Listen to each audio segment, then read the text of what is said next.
ほやっほ、イヤホン買ってるかい？ふぐみかんのイヤホンレビューの時間だよ。今回は、このタイミングでレビューしなかったら多分ずっとほったらかしになるので、唐突に KB や KB4 を引っ張り出してきた。発売当時に一度発送されたんだけど、それが日本海に沈んでな。この手のイヤホンは、今触っても十分楽しいので、検討してみてはどうだろうか。KB や KB4 は、同世代のイヤホンたちが、ハイブリッドイヤホンに傾注していたのと同様に、1BA1 ダイナミックドライバのハイブリッドイヤホンとなっている。その内容は、中華系でよくある高音量 BA 一発と、10mm の樹脂系ダイナミックドライバの組み合わせだな。ちなみに、振動板はポリウレタン系複合素材であることが宣言されてるぞ。ここまでだと他社のライバルが多いんだけど、KB4 は重量のある合金製の外装を採用していて、この重量のある外装のおかげで、響きに引き締まりが出て、ちょうどいい塩梅になる、という代物だ。音色そのものはちょっと違うけど、低価格なアイコー OH10 みたいなイメージでいい。商品画像では大変美しい鏡面加工になってるけど、実際に見てみると、多少鏡像に歪みがあったり、完璧な表面加工ではない感じ。価格を考えれば妥当な仕上がりだ。装着感については懸念点があって、このイヤホン、外側の方がなだらかな曲線を採用してるのに、肝心の耳に当たる部分に直角に切り立った部分がある。僕の耳ではそれほど問題にならなかったけど、人によってはこの直角部が悪さをして、装着難を生み出しそうだ。遮音性は良好。重量があって分厚いハウジングなので、比較的強い遮音性を発揮する。気圧を逃がすベントも内側に開いているので、周囲を気にせず利用したい時に便利だぞ。付属のケーブルは可も不可もない感じ。取り回しやすく、緑化を気にしすぎなくていい黒色の被膜。プラグ形状は、埋め込み構造の CIEM2 ピンだ。左右で大きく形状の違うイヤホンなので、それほど気にしなくていいとは思うんだけど、ケーブルの左右識別は赤と青のドットで行うぞ。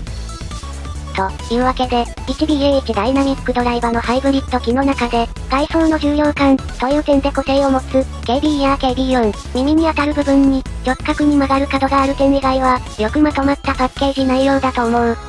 音色についても見ていこうか。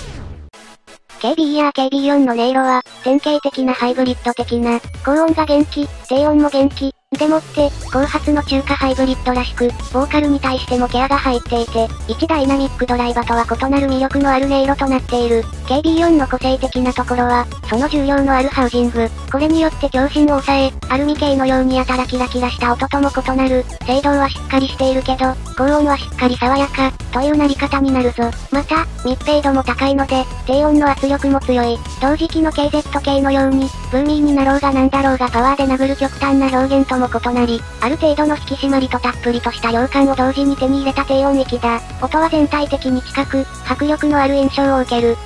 これらの傾向は、より高価なアイコー OH10 でも感じることができるけど、OH10 の方は、より暗く、重厚なのに金属音が伸びる、さらに煮詰められた音色だ。とはいえ、値段の差を考えると、KB4 は美味しいところをかなりうまく引き出せてると感じる。OH10 と KB4 は、同じ 1BA1 ダイナミックドライバー、かつ 10mm ダイナミックドライバーだけど、BA の品質だったり、ダイナミックドライバーの振動板が異なったりしてるので、そことチューニングの違いがこの印象の差を生み出してるんだろう。